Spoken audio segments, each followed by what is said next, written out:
Okay, hi and welcome to some notes on sketching polynomials. What we're going to work with here today is kind of tying all the little pieces that we've been learning about with polynomials and see if we can sketch some given some form of the polynomial.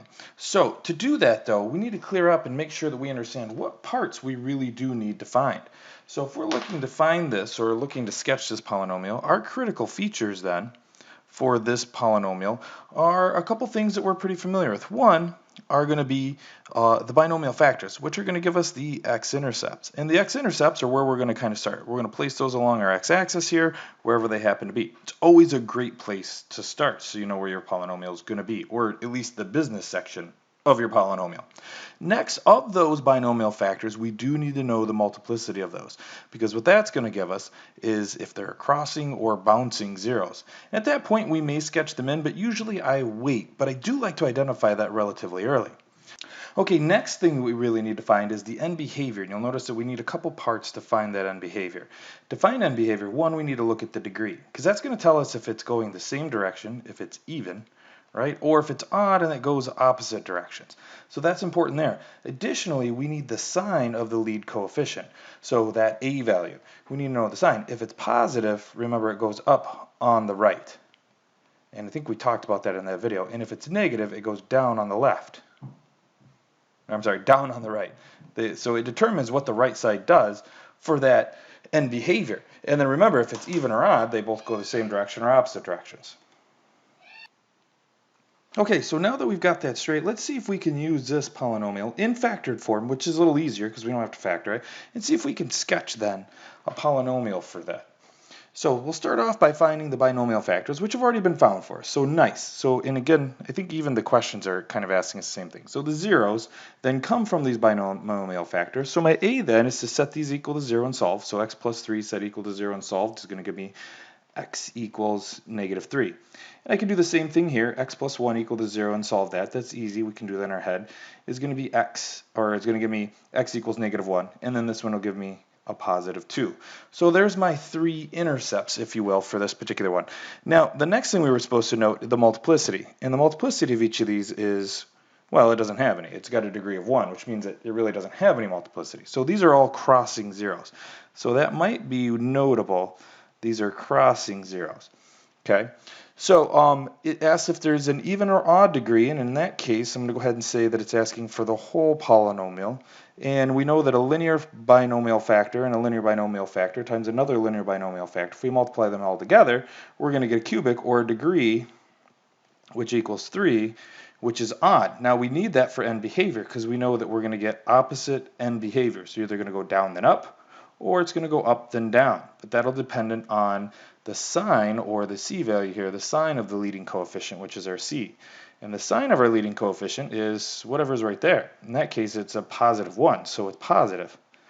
So we end up with a positive odd leading term, which is going to tell us that the right side should go up, and it's odd, so they should go in opposite directions. So the one that we need here is going to be this combination. It's going to start low and end high.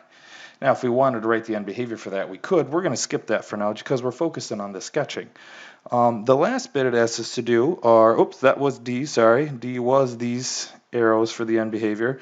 And the last bit it's asking us to do for the part E is to actually sketch it. So let's attempt to do that. Let's switch our color and identify our intercepts. So there's my intercept at negative 3. There's my intercept at negative 1. And here's my intercept at 2. Again, all crossing zeros. I like to sketch in usually next my end behavior. So I know that I'm going to start low and end high. So on the left, I should have an arrow heading down, and on the right, I should have an arrow heading up. Now I just have to go ahead and take care of the 3 crossing zeros. And because there are 3 crossing zeros, it's pretty easy. Now when you sketch this, it's loosely interpreted, but these should almost be kind of symmetric. So like when I want the middle to be where the peak of this, or the relative min or max, that would be the correct way to say that, to connect those. And that's going to be what my polynomial looked like, and in terms of sketching. So let's go down and take a look at these. You can fill it in and pause it at any point in time, but I'm going to chat about them as you do that. So binomial factors, there's a key thing here that we probably should know, is that you're going to get well, I'm sorry, your zeros or your x-intercepts are equal to the degree of the polynomial. So if you have multiplicity or if you have multiple binomial factors, however many of them there are, when you multiply it up, whatever the degree is, that's going to tell you how many x-intercepts you have.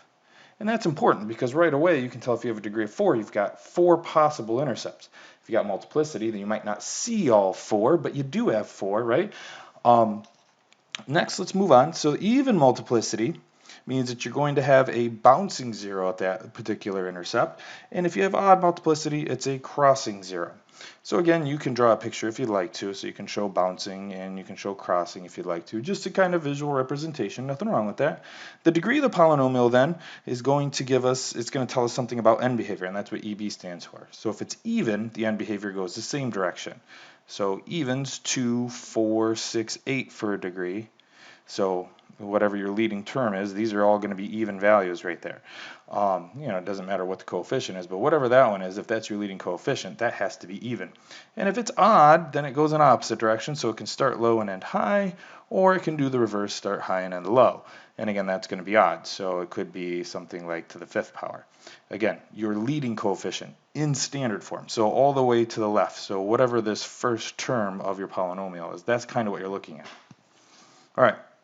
So that leading coefficient also gives us something else. If it's negative, the right side goes down, right? So that would be something like this one here, and if it's positive, then it goes up. It's going to look like that. So this is kind of nice. Remember this here, that if it's negative, your leading coefficient, you can only have to pay attention to one side.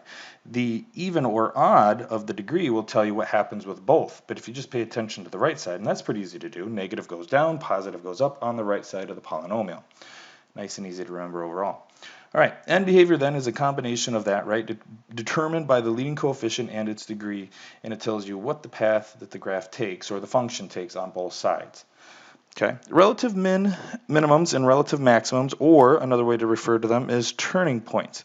And again, turning points, because let's say I've got a relative minimum here, I'm going to have my function go up to it, and as I'm increasing along that function, remember from left to right, it goes up, and then when I get to that point, it's called a turning point because we change directions as well, and we go back down. Now the function's decreasing. That's what a relative min or max is. It's a point where we change directions, or that the function changed directions from increasing to decreasing and vice versa. And that's what this says here. Here is something very important to remember, that the number of relative minimums is 1 less than the degree of the function. So if I have a degree of a function, so let's say it's x to the 4th, and then there's some other terms that go with it, I've got at least the maximum number of turning points that I could have is 3. There'll always be 1 less. So this is really important. Remember that. All right, and then finally the y-intercept, if it's in standard form, will always be the c value. And that's loosely said because that would be for a quadratic, x squared plus bx plus c. So I'm referencing the fact that it's the, I don't want to call it c, I want to call it the constant. Let's call it constant. That might be a better way to call that. So it's the constant, the term without a variable. All right, so that kind of cleans up all our definitions, kind of stuff that we know, summarizes it all. That's everything we're going to look at to sketch a polynomial. Now, I think this might be your last page in these sections of notes, so let's do one more example here, and then we'll go ahead and sketch it, and we'll call these notes done. So find this in your last page, all right? Hopefully you paused it if you needed to. All right, we found it. So we're asked to sketch this one. Notice this one's in standard form, and notice it's a degree of 4, which may present some problems for us because really we can only factor to get to our binomial factors because that's our goal, right? We need binomial factors to start this off because that gives us our x-intercepts.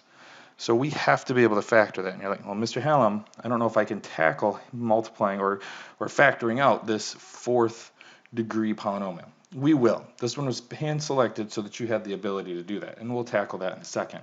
But let's answer these questions first and see if we can get enough information to sketch this one. All right.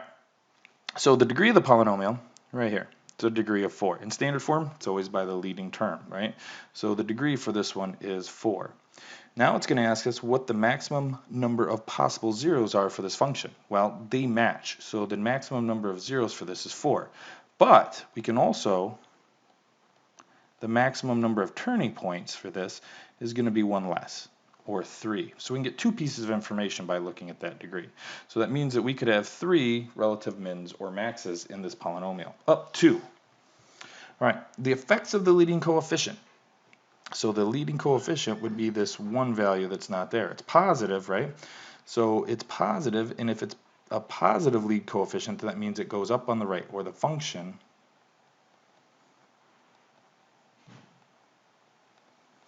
up on the right. Okay, because that's a positive value. If it was negative, it would go down on the right. It's kind of defining our end behavior. All right, what do you know about the end behavior of this function? Well, now we're going to tie together the degree and the fact that it goes up on the right. And the degree is even, so we've got a positive even is really what we're putting together here from this leading term, right? It's positive even, which means that it goes up on the right, and because it's even, they go the same direction. So our end behavior then would be up, up. And just a quick note, if you wanted to do this in end behavior form, remember that as the function, or as x goes to negative infinity, which means we're going to the left, the function will go up, or positive infinity. I should probably put a plus there. And then as x goes to positive infinity, which means that we're going to the right, looking to the right of this, it also goes up because it's positive and even. So there's your end behavior in notation if you wanted to see that. All right, let's go answer the rest of these questions and see if we can graph this, or sketch it the best way. And the y-intercept for this one, we can actually see the y-intercept if you're paying attention, because the constant, and I wrote it in here, would be plus 0, because our last term here is linear. That means that the constant would be a plus 0 at the end. So our y-intercept then is at 0, 0 then, because that was a 0 out there. All right, so let's see if we can sketch this function. So I'm going to do this first. So I'm going to blow this up just a little bit, and I'm going to duplicate this function down here in the corner. So f of x equals x to the fourth plus 4x cubed minus 4x squared minus 16x. All right, so now we can go down here. Our first goal then is to factor this. It does have 4 terms, 1, 2, 3, 4. So we can factor by grouping, hoping that that will pan out in our favor. But first, we really should take a GCF out of here, because all of these 4 terms have an x that we can subtract out when we divide it out, right? You divide, you subtract exponents. So that's going to go to an x cubed plus 4x squared minus 4x minus 16. Now our goal is going to be just to factor this part here, right? Because this GCF out here already tells us a little bit. This particular one tells us that we're going to have an intercept at the origin, which we kind of already knew because our y-intercept is at 0, 0. So let's factor this one here. To factor this, we're going to rewrite it, x cubed plus 4x squared. This first term is negative, so I'm going to throw an extra plus in there, and I'm going to write negative 4x minus 16. We're starting our grouping because we have 4 terms to begin with, so we're allowed to do this, right? It's the only way that we can actually factor. So let's find a GCF of these 2 terms. We're ignoring that x right now. We'll bring it back in at the end, okay? Because we know that we're just going to multiply it to everything that we're factoring right now. So right here, looking at these 2 terms, I can take out an x squared, looks like will come out. So I've got an x squared, and what's left after I divide out an x squared? Well, I'm going to have an x, and I'm going to have a plus 4. Okay? Now looking at the next part here, I've got a negative 4x and a negative 16. Remember, if your first term of your grouping or the GCF that you're going to take out is a negative, go ahead and take a negative factor out. So we're going to put plus a negative 4 will be what's common between those two, which means that this is going to become x, and that will become positive 4. Notice that these two are the same. Awesome, exactly what we wanted to see. So this is now our new term, and this is our term. The 4x, or the quantity of x plus 4 is going to be what we GCF out. So let's write that out in front. And then what's left after we divide out x plus 4 out of both of these terms is going to be an x squared and a negative 4. So we end up with x squared minus 4. Now you might think that you're done, but the problem that you have here is that this is an x squared term, and we really want a linear binomial inside. We don't want a quadratic binomial. So that's key. Let's go ahead then, and what this means is we have to factor this here is what we're looking to do. So now we're going to go ahead and factor this. Now if you're super smart and you've been paying attention, Mr. Hallam's been yelling about this forever, you're going to notice that this is difference of squares. Perfect squared first term, perfect squared last term, and a negative in the middle, which means that it's going to factor to x plus 4, x minus 4. So our factoring is done for that. We'll carry this x plus 4, that'll just come down because that's already in a linear factor that we want. So we've got those factored out all the way. So this would be what we call factored completely. Okay, we were able to get all of the quadratics, all of the variables down to a single degree, and that's what we wanted to see. Now let's not forget about this x. It's got to come down as well, so let's tack that x on. So now let's just kind of confirm and pay attention to this, right? We started with a 4th degree, which means that we hypothetically should have 4 possible visible binomial factors, and we do, right? But if you're paying attention, you'll notice right away that we've got a repeat of 1. So let's write that with its multiplicity showing. So this is kind of a better representation. Now we can see this multiplicity of these two, because if we didn't, we'd say this is a crossing 0 and a crossing 0, but really those two come together, and we've got a binomial factor here that's squared, which means it's got a multiplicity of 2, which means that this is a bouncing 0, this is a crossing 0, and this is a crossing 0. We still have 1x, this really counts as 2x, so that's 3 x's together, and that would be 4. So we still have a 4th degree. We have a bouncing 0, so we have 3 real zeros, 1, 2, 3 that we can see, but this one bounces, and that's multiplicity, which gives it that 4th 0. So that's where that multiplicity comes into play. So let's see if we can graph this now. We should have just about enough information that we need to do this. So let's go ahead and put our intercepts in. So our intercepts for this is going to be x equals 0 for this one, set it equal to 0.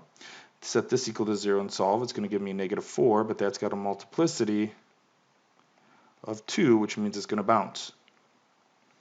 And we've got an intercept, a crossing intercept at 4. So let's put those in. So I've got one here at 0. I've got one here at -4. That's going to be my bouncing 0. And then I've got another intercept at +4. All right, so I've got all my intercepts up there. Doing good. Remember we said we could have 3 turning points. So let's go ahead and get our end behavior now. So our end behavior is up, up. So let's go ahead and put that in. I like to put that in next. So I'm going to put that up here and up somewhere over here. And now comes the guessing game where we have to make our zeros, remember, bouncing, crossing, crossing. So let's go and see if we can make that work. So we're going to come down to it. We're going to bounce off of it. Try to make it symmetric between these two, right? So there should be a little bit of symmetry between there. And then we're going to cross through this one. Again, give ourselves a little bit of symmetry around that middle. So if we do something like that, it's going to come up and we're going to make our end behavior. So that's how you sketch a polynomial. Again, factor it if it's not in factored form. Let's zoom that out. Factor it if it's not in factored form. Completely factor it if it's not, and get it all the way down to the binomial factors, which gives you the intercepts. Make note of the multiplicity so that you know which ones are bouncing zeros, right? And then make sure that you add in your end behavior, which comes from your 1st degree, right? Positive and even. It's going to tell you that it's up on the right, and then the even tells you that they both go up. And then match in between your end behavior and what you know happens at the zeros. And then you'll be able to sketch your polynomial. All right. So looking at that, we did pretty good. What's our maximum? Let's check the turning points here. We said there was a maximum of 3. We've got 1, 2, 3. Great. It worked out perfectly. All right. Thanks for watching on how to sketch, and we'll see you in class.